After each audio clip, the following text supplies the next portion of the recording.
ರಾಜ್ಯದಲ್ಲಿ ಎಸ್ಐಆರ್ ಜಾರಿಯಾಗದೇ ಇದ್ದರೂ ಅಸ್ಪಷ್ಟ ಭಾವಚಿತ್ರ ಇರುವ ಗುರುತಿನ ಚೀಟಿಗಳನ್ನು ಪತ್ತೆ ಮಾಡಿ ಸರಿಪಡಿಸುವ ಕಾರ್ಯಾಚರಣೆಯನ್ನ ಚುನಾವಣಾ ಆಯೋಗ ಕೈಗೊಂಡಿದೆ.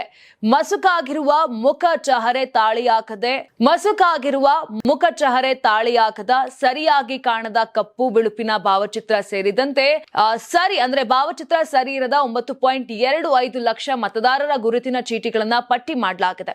ಆ ಪಟ್ಟಿಯನ್ನ ಎಲ್ಲ ಮತಗಟ್ಟೆ ಅಧಿಕಾರಿಗಳಿಗೆ ವಿತರಣೆ ಮಾಡಲಾಗಿತ್ತು. ಮತದಾರರ ಇತ್ತೀಚಿನ ಭಾವಚಿತ್ರ ಸಂಗ್ರಹಿಸಿ ಸರಿಪಡಿಸುವ ಕೆಲಸ ಮಾಡುವಂತೆ ಸೂಚನೆ ನೀಡಲಾಗಿದೆ.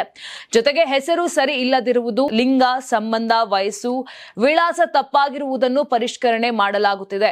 ಮಾಹಿತಿ ತಪ್ಪಾಗಿರುವುದನ್ನು ಸರಿಪಡಿಸಲು ನಮೂನೆ 8ರ ಅಡಿ ಸಲ್ಲಿಕೆಯಾಗಿರುವ 9.97 ಲಕ್ಷ ಅರ್ಜಿಗಳು ವಿಲೇವಾರಿ ಬಾಕಿ ಇವೆ. ಹಾವೇರಿ ಮತ್ತು ದಕ್ಷಿಣ ಕನ್ನಡ ಜಿಲ್ಲೆಯಲ್ಲಿಯೇ ಅಸ್ಪಷ್ಟ ಭಾವಚಿತ್ರ ಇರುವ ಗುರುತಿನ ಚೀಟಿಗಳು ಹೆಚ್ಚಾಗಿವೆ. ಇನ್ನು ಇದೇ ಮತಗಟ್ಟೆ ಅಧಿಕಾರಿಗಳಿಗೆ ಮತದಾರರ ಗುರುತಿನ ಚೀಟಿ ಮ್ಯಾಪಿಂಗ್ ಕೆಲಸ ಕೂಡ ವಹಿಸಲಾಗಿದೆ. 2002ರ ಮತದಾರರ ಪಟ್ಟಿ ಮತ್ತು 2025ರ ಮತದಾರರ ಪಟ್ಟಿ ಮ್ಯಾಪಿಂಗ್ ಮಾಡಲಾಗುತ್ತಿದೆ. ಮುಂದಿನ ದಿನಗಳಲ್ಲಿ ರಾಜ್ಯದಲ್ಲಿ ಎಸ್ಐಆರ್ ಜಾರಿಯಾದರೆ ಕೆಲಸ ಸುಲಭವಾಗಲಿ ಎನ್ನುವ ಕಾರಣಕ್ಕೆ ಪೂರ್ವಭಾವಿಯಾಗಿ ಈ ಕೆಲಸ ಮಾಡಲಾಗುತ್ತಿದೆ ಎಂದು ಅಧಿಕಾರಿಗಳು ತಿಳಿಸಿದ್ದಾರೆ.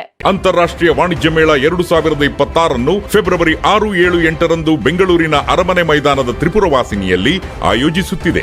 ಇದು ಕರ್ನಾಟಕ ಕೃಷಿ ಇಲಾಖೆ ಪ್ರಕಟಣೆ. ಯಾರಾಗ್ತಾರೆ ಎಂಎಲ್ಎ ಅಭ್ಯರ್ಥಿ 2028 ಶೀಘ್ರದಲ್ಲೇ. ಪ್ರತಿದಿನ ಒಂದೊಂದು ಕ್ಷೇತ್ರದ ಟಿಕೆಟ್ ಆಕಾಂಕ್ಷಿಗಳ ಸಂಪೂರ್ಣ ಮಾಹಿತಿ ಪೊಲಿಟಿಕಲ್ ಜರ್ನಲಿಸ್ಟ್ KM ಶಿವಕುಮಾರ್ ಅವರಿಂದ.